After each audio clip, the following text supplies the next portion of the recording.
यदि आप भी स्टॉक मार्केट में न्यू हैं, तो स्टॉक मार्केट की टर्मिनोलॉजीज ने आपको भी बहुत परेशान किया होगा। एज अ बिगनर जब हम स्टॉक मार्केट में एंट्री लेते हैं, तो छोटी छोटी बहुत सी ऐसी टर्मिनोलॉजीज रहती हैं जो हमें टाइम के साथ पता चलती हैं। और जब हमें पता चलता है, तो हमें समझ में आता है कि ये छोटी सी चीज हमें समझ में क्यों नहीं है। ऐसे ही चार टर्मिनोलॉजीज का आज हम डिस्कस करेंगे इस वीडियो में। इसमें पहला जो है वो है कॉल बाय, दूसरा जो है वो है कॉल शॉर्ट, तीसरा जो है वो कॉल बाय, एंड फोर्थ जो लास्ट है हमारा वो कॉल शॉर्ट। हमारे डिस्कशन में आगे बढ़ने के पहले मैं आपको एनएससी की ऑप्शन चेन पर ले चलता हूँ। जी हाँ, ये देखिए हमारे पास एनएससी की ऑप्शन चेन है ऑफिशियल। और यहाँ पर आपको एक साइड लेफ्ट साइड में मिलेगा कॉल का ऑप्शन, और राइट साइड में मिलेगा आपको पुट का ऑप्शन। एक चीज ध्यान रखिएगा कि कॉल को बाय भी किया जाता है और कॉल को सेल भी किया जाता है। इसी तरह पुट को बाय भी किया जाता है और पुट को सेल भी किया जाता है। तो फिर मार्केट में ऑप्शंस कैसे चलते हैं? तो देखिए, कॉल जो होता है, इसको हम कॉल बायर भी हो सकते हैं, हम कॉल सेलर भी हो सकते हैं। ऐसे ही हम पुट बायर भी हो सकते हैं, हम पुट सेलर भी हो सकते हैं।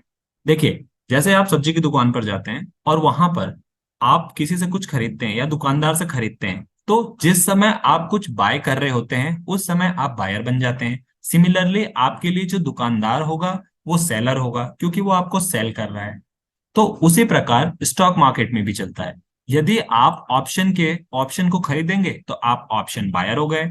उसी प्रकार जब आप खरीदेंगे तो सिमिलरली आपको सेल करने के लिए भी वहां पर कोई ना कोई बैठा होगा, तो वो ऑप्शन सेलर हो गया। सिमिलरली जब आप जाते हैं और आपको लगता है कि मुझे पुट बाय करना है, तो आप पुट खरीदते हैं, और उसी टाइम पे आपको पुट बेचने के लिए भी कोई बैठा रहता है, तो वो पुट सेलर हो जाता है या ऑप्शन सेलर हो जाता है। तो इस प्रकार ऑप्शंस में बायर और सेलर दोनों होते हैं। और इसी प्रकार अगर आप खरीदना नहीं चाहते और आप बेचना चाहते हैं, तो आप कॉल सेलर हो जाएंगे, और यदि आप पुट को बेचेंगे तो आप पुट सेलर हो जाएंगे। और जब ऑप्शन में सेल किया जाता है तो उसको शॉर्ट करना कहते हैं। तो हम कॉल सेलर ना कह के कॉल शॉर्ट करना बोलेंगे, और पुट सेलर ना कह के पुट को शॉर्ट करना बोलेंगे। राइट? आई थिंक इतना आपको क्लियर हो गया होगा। अब इसमें आगे बढ़ते हैं। देखिए, कॉल कब खरीदा जाता है? कॉल तब खरीदा जाता है जब हमें लगता है कि हमारा मार्केट ऊपर जाएगा। यहां पर आप ऑप्शन चेन में देखेंगे तो ये होती है हमारी स्ट्राइक प्राइस। जैसे फॉर एग्जांपल ये हमारी 46,000 की स्ट्राइक प्राइस है। इस साइड आप चलेंगे तो देखेंगे मार्केट गिर रहा है, यानी मार्केट कम हो रहा है। और इस साइड आप चलेंगे तो आप देखेंगे कि मार्केट जो है वो बढ़ रहा है। तो जब आपको लगता है कि मार्केट यहाँ से आगे जाएगा, बढ़ेगा या ऊपर जाएगा, उस समय आप क्या करते हैं? कॉल को बाय करते हैं, कॉल को खरीदते हैं। उसी प्रकार जब आपको लगता है कि यहां से मार्केट नीचे जाएगा, तो आप पुट को खरीदते हैं। मतलब यहां से हमें ये क्लियर होता है कि कॉल हमारा जो है वो उठने के लिए होता है, और पुट जो है हमारा वो गिरने के लिए होता है। राइट? अब देखिए क्या होता है कि ये तो हमें समझ में आ गया कि ये उठने के लिए होता है कॉल, और पुट जो है हमारा ये गिरने के लिए होता है। तो इसके दो बचे हुए ऑप्शन क्या करते हैं? तो देखिए क्या होता है कि जब हम कॉल उठने का खरीदते हैं, कभी भी जब हम बाय करते हैं कॉल को, तो कम अमाउंट लगता है, एक छोटा सा अमाउंट हमें स्पेंड करना पड़ता है। ऐसे ही जब मार्केट गिरता है और हम बायर बन के पुट को खरीदने जाते हैं कि आज तो मार्केट गिरेगा, मैं पुट खरीद लेता हूँ, तो उस समय भी हमको एक लिमिटेड और एक छोटा सा अमाउंट देना पड़ता है। फॉर एग्जाम्पल, अगर जो प्रीमियम चल रहा होगा उस समय, उसके अकॉर्डिंग आपको जब भी आप एक लॉट लेंगे, तो मान लीजिए 10,000 20,000 रुपए लगे आपको कॉल खरीदने में। ऐसे ही अगर मार्केट गिर रहा है तो आपको 10,000 या 20,000 लगे पुट खरीदने में। बट जब आप उसको शॉर्ट करने जाएंगे, या मैं बोलूं कि आप कॉल को सेल करने जाएंगे, तो वहां वही 10,000 रुपए ना लग के 1.5 लाख या 80,000 या 90,000 या 1 लाख के समथिंग रुपए लगेंगे आप। क्यों?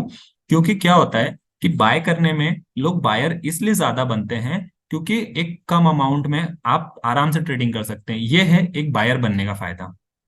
वहीं पर अगर मैं सेलर बनने की बात करूं, सेलर बनने के लिए आपको जो है वो, या शॉर्ट करने के लिए कॉल को, आपको बड़ा अमाउंट चाहिएगा। क्यों? क्योंकि उस समय क्या होता है कि थीटा आपके अगेंस्ट में काम थीटा आपके फेवर में काम करता है सेलर के। इस वजह से उस समय ना सेलर जो होते हैं वो ज्यादा रिस्क लेने को तैयार रहते हैं। तो बेसिकली हम लोग जो एक एज अ बिगनर स्टार्ट करते हैं मार्केट में, वो बायर ही एज अ बायर ही स्टार्ट करते हैं। उससे क्या होता है एज अ बायर से, कि हमारे पास कम अमाउंट और कम कैपिटल में जो है वो हम ट्रेड कर पाते हैं, और हमें ज्यादा रिस्क लेने की भी जरूरत नहीं है। बट वहीं पे जो बड़े बड़े इंस्टीट्यूट होते हैं या बड़े बड़े जो इन्वेस्टर्स होते हैं, वो ज्यादातर पुट कॉल को या पुट को शॉर्ट करना या सेल करना पसंद करते हैं। क्यों? क्योंकि उसमें एक थीटा होता है, वो जो है उनके फेवर में काम करता है। तो आप पूछेंगे थीटा क्या होता है, तो थीटा और कुछ नहीं है बल्कि टाइम की वैल्यू है। जी हाँ, टाइम की वैल्यू है। टाइम क्या है? टाइम मतलब जैसे कोई भी सामान आज 5 रुपए या 10 रुपए का है, तो अगर कल उसकी वैल्यू जाके कम होके 5 रुपए रह जाएगी, तो मतलब उसकी वैल्यू जो थी वो कल 10 रुपए थी, लेकिन आज भी वो सामान वही है, लेकिन आज उसकी घट के जो वैल्यू है वो 5 रुपए हो गई। तो इसका मतलब वो जो 5 रुपए घटी है वो टाइम की वैल्यू है। उस टाइम की वैल्यू को ही हम थीटा डीके कहते हैं। तो बेसिकली क्या होता है कि टाइम की वैल्यू को हम थीटा थीटा डीके कहते हैं। तो वो थीटा डीके जो है ना वो सेलर के फेवर में काम करता है। फॉर एग्जाम्पल, आपने यहाँ पर कोई प्राइस परचेस किया, आपने यहाँ पे कोई प्राइस परचेस किया और वो ना ऊपर जा रहा है ना नीचे जा रहा है। यहाँ खरीदने वाले भी, ये कंडीशन कब होगी? जब खरीदने वाले और बेचने वाले दोनों सेम रहे, उस वक्त मार्केट जो है वो ऐसे ऐसे साइडवेज में घूमेगा। तो मार्केट ऐसे ऐसे साइडवेज में घूमेगा, लेकिन टाइम तो जा रहा है। तो वो जो टाइम जा रहा है ना, उसका जो फेवर है ना वो सेलर के हक में आता है। वो सेलर के हक में आता है। क्यों? क्योंकि टाइम डिले होगा, आपने तो बाय खरीदा है, लेकिन जो सेल होगा, यदि आप भी एज अ सेलर बेचेंगे तो वो थीटा डीके आपके फेवर में आएगा, बट उस कंडीशन में आपको ज्यादा अमाउंट चाहिए रहेगा। इसीलिए यदि कम अमाउंट से आप ट्रेडिंग कर रहे हैं और मार्केट साइडवेज में है, तो उसका फायदा हमेशा और हमेशा सेलर को होता है या फिर शॉर्ट करने वाले को होता है। तो बेसिकली कॉल और पुट का यही एक फंडा होता है कि अगर आपको लगता है कि आपको, आपके पास अमाउंट है, आप रिस्क ले सकते हैं और आप अच्छे प्लेयर हैं। बेसिकली जो शॉर्ट करते हैं और सेल करते हैं वो अच्छे नॉलेजेबल लोग होते हैं, जिन्हें मार्केट की अच्छी पकड़ होती है और न्यूज से भी वो हमेशा अपडेट रहते हैं। और यदि आप एज अ बिगनर हैं या आपने स्टार्ट किया है या लर्निंग फेज है आपका, आप सीखना चाहते हैं, तो उसमें ज्यादातर जो है वो बायर ही बनते हैं, क्योंकि बायर में कम कैपिटल लगता है और कम शेयर से आप ट्रेड कर सकते हैं और ज्यादा इन्वेस्टमेंट और कम रिस्क रहता है इसमें। वहीं पे आप यदि सेल करने जाएंगे तो आपका अमाउंट भी ज्यादा लगेगा, रिस्क रिवॉर्ड भी ज्यादा रहेगा, और साथ में आपको जो है वो रिस्क कैपिटल की भी ज्यादा की जरूरत पड़ेगी। सो गाइज, ओवरऑल जो है ना, ये सेल और पुट का कॉन्सेप्ट ऐसे। आई होप आपको यहाँ तक सब कुछ अच्छे से क्लियर हुआ होगा। अब एक लास्ट चीज जिसमें सबसे ज्यादा कंफ्यूजन होता है, आइए उसके लिए हम अपने मेन चार्ट पर चलते हैं। देखिए, यहाँ पर हम अपने मेन चार्ट पर आ गए हैं। अब क्या होता है कि मार्केट किस साइड में जा रहा है, तो हमें क्या खरीदना है ये कैसे पता चलता है? ये या तो मार्केट हमारा ऊपर जाएगा या तो यहाँ से मार्केट हमारा नीचे जाएगा, राइट? अब हमारे पास दो ऑप्शन है, एक हमारे पास है कॉल का ऑप्शन और एक यहाँ पर है हमारे पास पुट का ऑप्शन।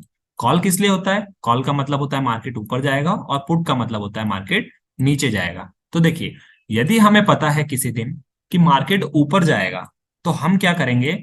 या तो कॉल को बाय कर लेंगे, या फिर यदि हमें सेलर बनना है तो हम कॉल को, पुट को क्या करेंगे? सेल कर देंगे। क्यों? क्योंकि यहां पर हम कॉल बाय कर रहे हैं, इसका तो मतलब ये है कि मार्केट हमें लगता है ऊपर जाएगा, लेकिन यहाँ पर हम पुट को सेल कर रहे हैं, इसका मतलब भी यही है कि मार्केट यहाँ से ऊपर जाएगा। क्यों? क्योंकि हम सेल कोई भी चीज क्यों करते हैं? क्योंकि वो हमारे काम की नहीं है, और जो हमारे काम की रहती है हम उसे बाय करते हैं। तो यहाँ पर हम सेल कर रहे हैं कि भैया आप पुट को ले जाओ, क्योंकि मुझे पता है मार्केट यहाँ से नीचे नहीं जाने वाला है, तो मैं पुट रख के क्या करूंगा? तो मुझे चाहिए कॉल। तो मार्केट ऊपर जाएगा, तो यदि आप बायर हैं तो आप जाएंगे कॉल को बाय करने। यदि आप सेलर हैं, आपके पास अच्छा नॉलेज है, आप चाहते हैं कि थीटा का जो डीके है वो आपके फेवर में काम करे, तो आप उसमें क्या करते हैं? पुट को सेल कर देते हैं। तो पुट को सेल करने का मतलब भी जो होता है वो यही होता है कि मार्केट जो है ऊपर जाएगा। सिमिलरली, यदि आपको लग रहा है कि मार्केट आज के दिन नीचे जाएगा, तो आप क्या कर सकते हैं? यहां पर जाके पुट को, अगर बायर हैं तो आप पुट को बाय कर सकते हैं बेसिकली, या फिर कॉल को जाके आप क्या कर सकते हैं? सेल कर सकते हैं। तो कॉल कब हम सेल करेंगे? जब हमें पता है कि कॉल का हमारे पास कोई काम नहीं है, मार्केट तो ऊपर जाएगा नहीं। तो उस समय यदि आपको सेलर बनना है तो आप कॉल को सेल करेंगे, और यदि आपको बायर बनना है तो आप पुट को बाय करेंगे। सो यहाँ पर सबसे ज्यादा कंफ्यूजन होता है एज अ ट्रेडर या एज अ बिगनर मैं बात करूं, कि वो समझ नहीं पाते हैं कि कॉल को कब बाय करना है और कॉल को कब सेल करना है exactly. So I just hope guys, in video से आपको बहुत ही ज्यादा क्लियरिटी मिली होगी और एज अ बिगनर आपको डिफरेंशिएट करने को मिला होगा कि बायर और सेलर दोनों की क्या पोजीशन रहती है, और उसके अकॉर्डिंग आप अपना डिसीजन भी ले पाएंगे। So guys, I just hope आपको ये अच्छा लगा होगा वीडियो। यदि वीडियो अच्छा लगा हो so like and subscribe to my channel. मिलते हैं अपने अगले वीडियो और अगले डिस्कशन में, तब तक के लिए थैंक यू।